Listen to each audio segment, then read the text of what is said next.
Joining me now, Assistant Minister to the Prime Minister, Patrick Gorman, and New South Wales Liberal Party President Jason Falinski. Patrick, can you clear up? The opposition leader says 2 to 3 to 4 of the people so far released would be subject to this potentially through the courts. Is the figure higher? What can you tell us about that? Well, the bill is out for people to see, including Mr Dutton and his front bench. What we know, though, is that whenever something comes to the Parliament, even something as serious as this, Mr Dutton and his team instantly look for a reason to say no, instantly look for a reason to oppose. That's how they started the year. It's what they did during the budget. It's how they're going to end the year. They are looking for an opportunity to oppose. What this is simply about is keeping our community safe, giving the courts the power they need to make sure that dangerous offenders are not in our community, and making sure that we address the outcomes of the High Court case, which was handed down, well, the decision was made less than a month ago. But can you give us a clear answer on that? Because this threshold for when the court would be able to consider this would be someone that had a 7-year sentence. So if Peter Dutton says that's only 4 people, surely you can go, no, that's wrong, and here's how many it is. Can you clear that up for us? No. What I'll clear up for your viewers is it's very simple. The Minister can refer a matter to the court. That's the Supreme Court of a state or territory. The court decides. That's what we need to do following the decision of the High Court. That's a pretty reasonable proposition. If Peter Dutton is going to say no to even doing that, I mean, well, again, we'll see that he's going to end the year as he started, opposing everything. But again, what we've got is, for all of your viewers, but people would say, public, okay, they can see the legislation. Four people, that doesn't really change Tom, the pendulum. Yeah. And I know they get referred to the courts. I'm not asking you to be the judge and jury here, but you could still have a number on how many the minister could refer to the courts. That's what I'm saying, not how many end up in detention. What is that number if it's not 4? Well, that's a question for the minister as to who they choose to refer, and I don't want to preempt that before this legislation is even passed the Senate, which is the question in front of us right now. Refer. And I can't tell you, threshold Tom, I will be honest. Okay. I can't tell you where Mr Dutton plucked that figure from. It sounds like a figure that he has created simply to come up with another excuse to oppose. It's what he's been doing all year. This is legislation that will give us the powers we need to lock up serious criminal offenders, dangerous people, get them out of our community. If Mr Dutton thinks that he can find some sort of a narrow path to oppose it, look, I don't know why he's doing that, but I think your viewers will conclude it's all about politics. We'll see if there's a contrasting number put out by the Minister of the Government. Jason, what are the principle on this? So that 7-year sentence would be the threshold which someone could be referred, and it's up to a judge to decide ultimately, which Labor says you've got to still respect the High Court decision. You can't grant the power to the Minister. That's the whole point of this. Is that a fair enough principle to go by? That's absolutely a fair enough principle.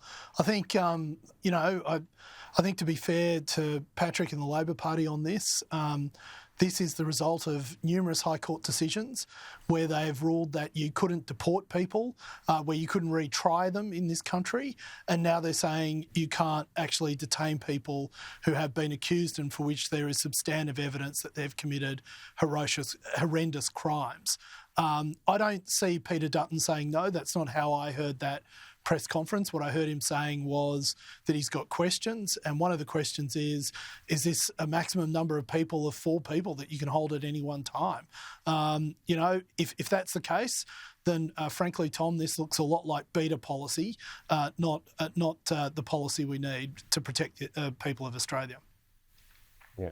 I'm intrigued as to what the number is. I'm sure we'll all be doing our best in the 4th estate to figure that out. But the threshold matters too, right? It wouldn't be anyone, no matter how minor the sentence. So again, is that principle fair enough? It'd have to be something serious enough to warrant a 7-year sentence at least. But Tom, this is where I just have so much frustration. I can't imagine that Patrick doesn't share this frustration. The whole presumption of the High Court that people were being detained for the fun of it by ministers is appalling and atrocious ruling.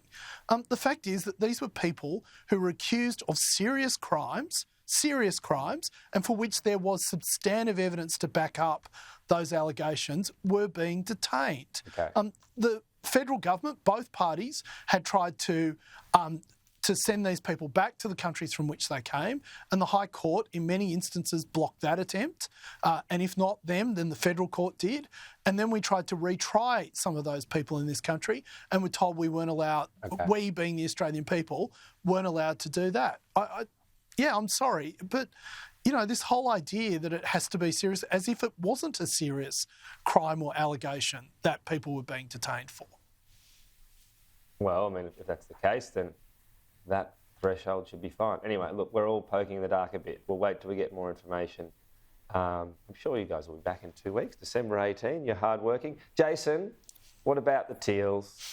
The Peter Dutton approach. Can you spell out what about the Peter Dutton approach as leader will win back the Teal seats? Of course, if viewers don't know, you were one of the people that lost one. Oh, how could they not know that, Tom? You remind them at every possible opportunity. But the fact is that, look, I don't think this is so much about Peter Dutton or the Liberal Party.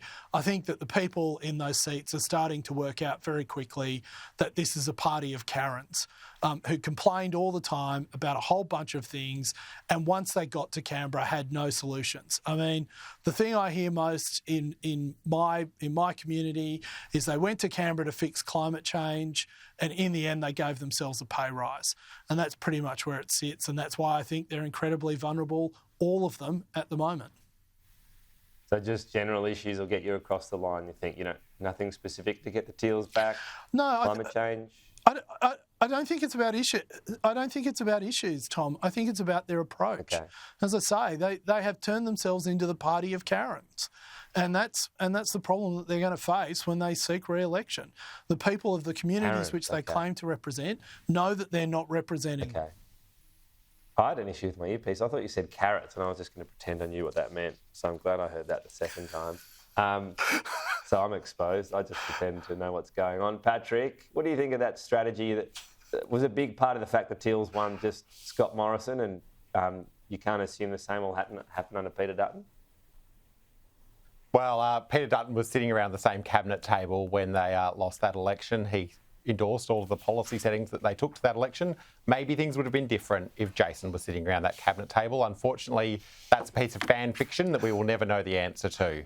But we can only dream.